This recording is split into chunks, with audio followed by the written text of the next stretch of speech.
Let's take a look at some of the cool things we can do with the Windows command prompt. I'll go to Start and I'll right-click on Command Prompt and run it as an administrator so I have administrative privileges. We can run some basic commands from our command prompt, including running programs. I can run programs that you might not think of running from the graphical user interface, like running the date command to see the date. It wants me to enter a new date, but I don't want to do that, so I'll do Control-C, and that'll exit out of that program.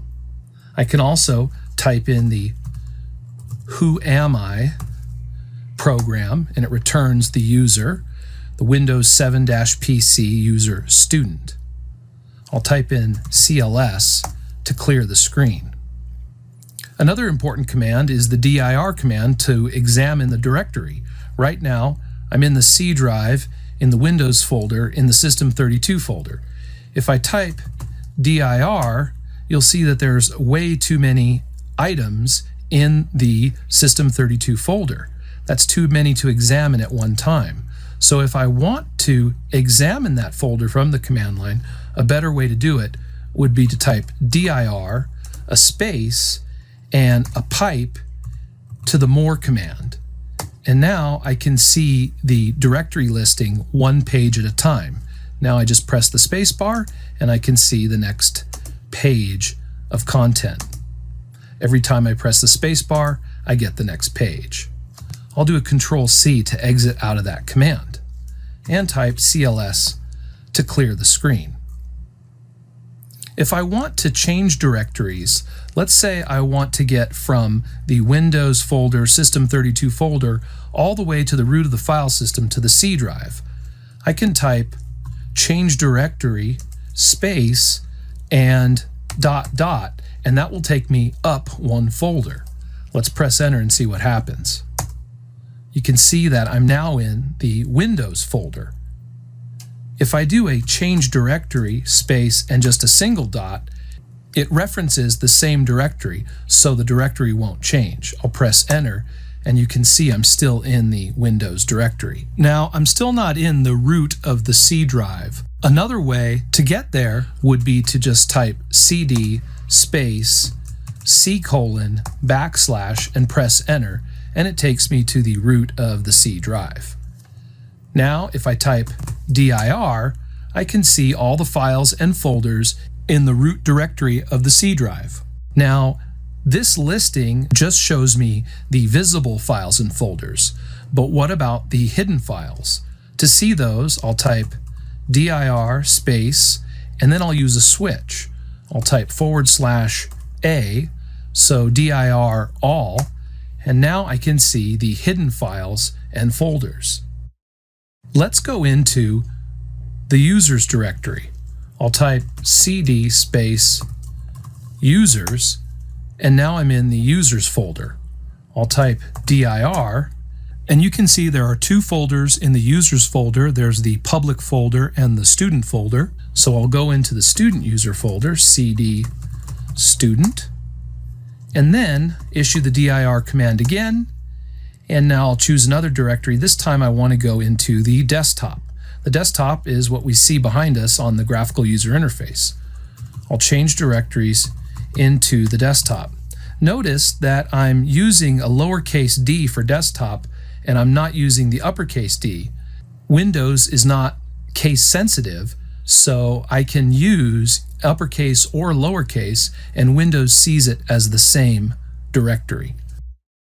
So now I'm on the desktop. If I want to make a folder, I can type md for make directory, and I'll type my folder, and we can see right there behind me my folder appear on the desktop. I'll go into that folder and issue a dir command, and you can see that there's no files in this folder because it's a new folder.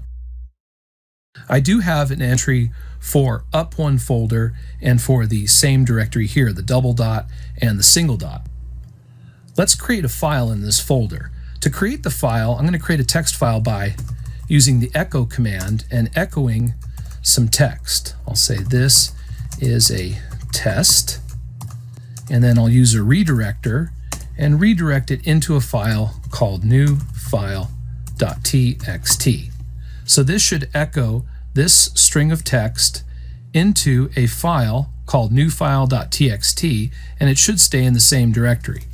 I'll hit enter, and sure enough, if I type dir, now there's a file called new file.txt.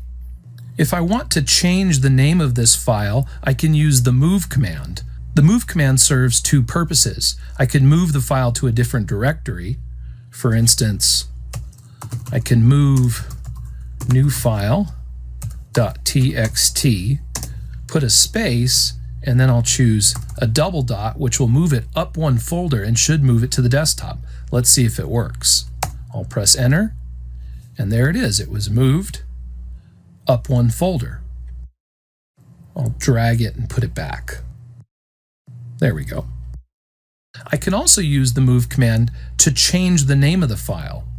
So this time, once again, let's verify that it's in there. There it is. I'll use the move command, and this time I'll say new file.txt, and instead of putting a double dot or putting in a path listing, I'll just change the name of the file to file.txt. And now it says that the file's been moved, but essentially the only thing that moved was the name. I'll put in a dir command, and you can see the name is now file.txt. I can also copy the file. I'll copy the file, file.txt, and I'll copy it to another file named backup file.txt. And now the file's been copied. If I put in a dir command, we can see that we have two files. If I want to delete this file, I just type delete, D-E-L, backup file.txt, and the file's deleted.